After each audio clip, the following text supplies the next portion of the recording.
Gotta Love Connecticut Hockey had the chance to sit down with Matt Greason, head coach of the Trinity College men's hockey team. Matt played hockey and earned his bachelor's and master's degree at Trinity. He also assisted in coaching the USA Hockey National Development Program. Let's meet the coach.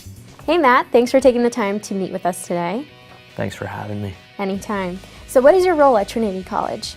I'm the head ice hockey coach for the men's program. As a head coach, you wear a lot of hats here, whether it's a recruiting coordinator, somewhat of an academic advisor, somewhat of an advisor to any issue that may come up on campus. Then at the end of the day, if you have some time left over, you're able to coach ice hockey. So you really build up relationships with your players, both on the ice and off the ice, and you need to be good at both of those things to succeed. How and when did you know that you wanted to coach? I think when I was done playing, I grew up, my father was a coach. I've always had a great passion for the game, and I knew I wasn't really good enough to continue that passion in a playing capacity, but I wanted to continue in the game as close as I could, and I got right into it out of college. The summer I was done playing ice hockey competitively, I started to coach, and never really looked back. Where was your father a coach? He was a coach at Bridgeton Academy. We grew up on the campus of Bridgeton Academy. I was able to get some free ice time there for a little bit as a kid, and he coached there for 16 years before he moved into more administrative roles with the school. Was he your greatest inspiration, or were there many other coaches? I've been fortunate enough to have a lot of great coaches, but certainly my dad's the one who built that passion for ice hockey in me. He coached my youth hockey teams as best he could while balancing his job and his coaching responsibilities. But he certainly instilled the passion for ice hockey in me. And what's your favorite aspect of being a coach? Well, I think it's the relationships. Not only the people you meet in the industry, but the players you get in contact with. I'm not that old yet, but just at age 33, the people I've coached in the past, seeing the great things they've started to do in their professional careers, both in ice hockey and in other industries. And what advice can you give Connecticut hockey coaches? I think it needs to be fun every day they get on the ice surface. Again, if they're having fun, there's going to be productive practice. You can trick them into getting stuff done with the drills you do as far as their skill development. You don't have to skate them up and down the ice surface to work on their skating. You can mix some fun things in there while they're still enjoying their hour 20, whatever they get on the ice surface. That's what's most important, is keeping it fun and keeping the passion inside the players so they keep playing and wanting to be there.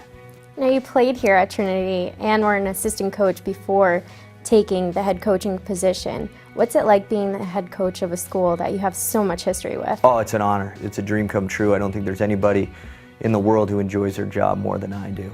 Getting to meet the alums, getting to be the face of the program that is built on alumni relationships. They say I go to work every day, but it certainly doesn't feel like it. Just to get to be the figurehead of this wonderful program. It's something I don't take lightly and something I'm very excited to do for many years to come. What advice can you give to Connecticut hockey parents? It's not a race to get to the NHL, because as we know, so few players get there. Just enjoy every time you get to go to the rink, the relationships you form with other parents, other kids coming over to your house to eat or pool parties, whatever. Enjoy the experience and make it light and fun. Now, what was your involvement with USA Hockey's National Development Program? I was there for a little over 2 years. I coached the 93 and 94 birth years. Most of the 94s I coached just went through the draft, and it was a great draft for that birth year. Really, I went out there as kind of an intern coach, a little leap of faith, moving to Ann Arbor as an intern coach. Was fortunate after 1 year working with Ron Ralston on his staff to move on to be the full-time assistant on the other staff with Danton Cole. Both great coaches and great mentors for me. So as a result, you get to represent your country in 3 international tournaments a year, coach in the United States Hockey League, which is the best junior league in the country by far, as well as the kind of the cherry on top is in the 18-year, not only do you get to compete for a world championship, but you get to play a college schedule. So you get to go into buildings like Yost Arena at University of Michigan, play, go to University of Denver, Colorado College, UVM, Boston University, and play against these great colleges. So it was a real treat wearing USA stuff around and representing your country. How about for the players? What's it like for them? It's intense. They come to the rink at about 1:45 every day and they leave at about 6:30.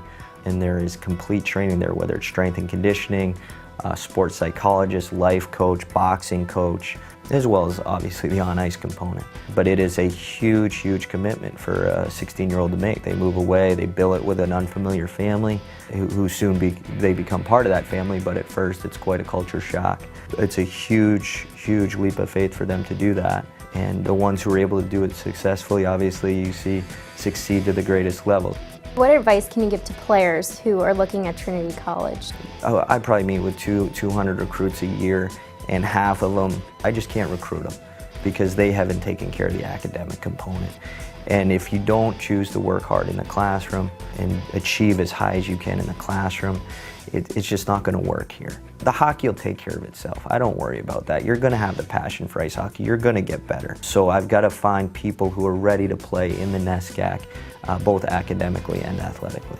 Can you describe a little bit about NESCAC? New England Small College Athletic Conference. It's Bowdoin, Colby, Middlebury, Amherst, Williams, Tufts, Conn College, Wesleyan. They're all small liberal arts schools. Mostly in New England, we have one school in New York.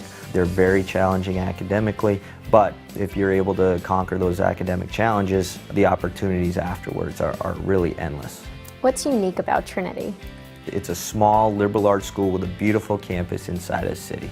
What that affords us to do is have numerous internship opportunities. You get class credit for internships. You can pad your resume while getting class credit. No other NESCAC school has this great opportunity.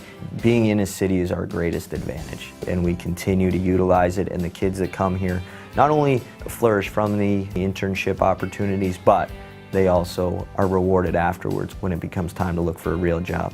Trinity is a D3 school. Is there any difference between the players that you're getting versus a D1 school? Yeah, absolutely. Of course, there's a difference between that. We are a Division III program, and every player I recruit had aspirations to play Division I hockey. At the end of the day, they got a different perspective where they realize that Trinity might be the best place for them to end up, a NESCAC school with the academic and athletic opportunities. My goal is to make these Division III hockey players Division I ice hockey players through skill development and team building, things of that nature. While day one I may have a Division III athlete, my goal is by their junior, senior year, I have Division I athletes where if they stepped into Division I game because of their improvements here, they'll be able to play Division I ice hockey. What advice can you give to Connecticut hockey players? If you don't come to the rink every day excited to play ice hockey, you need to take some time off. You're only going to get better and maximize your practice time, game time, if you have a burning passion to be there. And so if that passion's not there, take a couple weeks off, play a game of soccer, play some baseball, play some lacrosse, whatever you want to do.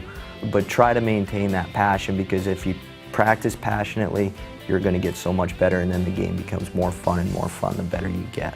Now, what are you looking forward to in your upcoming hockey season? Last year what was difficult is I came in late. I came in about a week before the season actually started. So it was tough to implement everything we wanted in year one. Now that we have a good foundation with the 3 classes returning, it'll be easier for the freshmen to adapt because the upperclassmen know exactly what to expect. So I think there will be a little familiarity from day one, where that opening weekend we should be hitting the ground running here, ready to compete for another NESCAC title. Well, thank you so much for taking the time out to share your coaching insights. It's been great. My pleasure. Thanks for coming out to Trinity.